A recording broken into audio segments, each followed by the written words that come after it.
আর supreme court এদিন guideline বেঁধে দিলেন যে যখন তখন বুলডোজার নয়।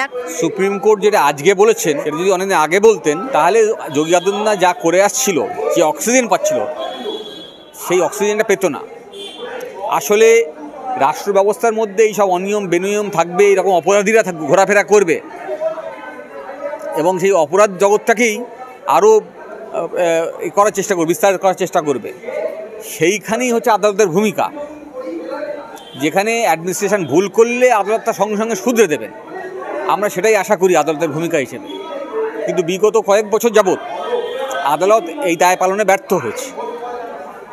এখন সুপ্রিম কোর্ট যে রায় দিয়েছে তা অবশ্যই আমরা ওয়েলকাম করছি এবং আমি যেটা বলবো যে আদালতের উপরে মানুষের যে আস্তে আস্তে হারিয়ে যেতে বসেছে তা কিছুটা হলেও ফিরবে। লোকসভা নির্বাচনের আগে অভিজিৎ গঙ্গোপাধ্যায়ের মুখেও এই বুলডোজারের কথা শোনা গিয়েছিল যে পশ্চিমবঙ্গে বুলডোজার রাজ চাই। এখন কোনো ব্যক্তি কি বললেন তাদের আলাদা করে আমি গুরুত্ব দিতে চাই না। আসলে তিনি যে দলে এখন যোগ দিয়েছেন সেই দলই তো এই বুলডোজার থিওরির আবিষ্কর্তা, আর সুপ্রিম কোর্ট সেখানে নাকচ করেছে। ফলে তিনি তার দলের নীতি মেনে বলেছেন। কিন্তু দুর্ভাগ্য হচ্ছে যে যখন জজ ছিলেন তখনই কথাটা বলেছেন। যদি জজ শেষ করার পরে যখন দলে যোগ করেছেন তখন বললে অসুবিধা ছিল না। জজ থাকাকালীন এই কথা বললে আসলে একটা ইনস্টিটিউশনের উপরে মানুষের বিশ্বাস কমে যায়। এখন শোনা যাচ্ছে হিমন্ত বিশ্ব শর্মার নজর পশ্চিমবাংলার দিকে।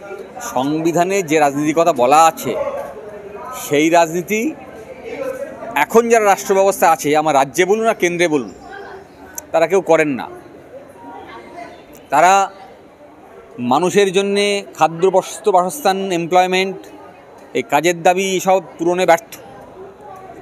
আপনারা জানেন যে ইউপিএ 1-এর সময় 100 দিনের কাজের দাবি নিয়ে এসেছিল, সেই দাবি আরও বাড়ার কথা। 100 দিনের কাজটা 200 দিন হয়, আস্তে আস্তে বাড়ার কথা।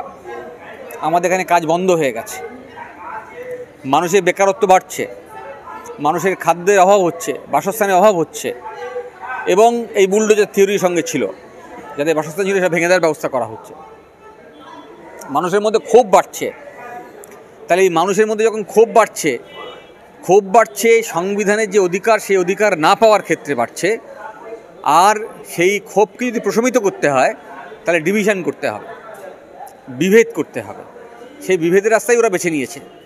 আসলে রাষ্ট্র ব্যবস্থা যারা দায়িত্বে আছে তারা দেশের সার্বভৌমত্ব রক্ষার দায়িত্বে আছে, তারা ঠিক তার উল্টো কাজটা করছে। এদের প্রত্যেকের বিরুদ্ধে সিডিশনে মামলা করা উচিত।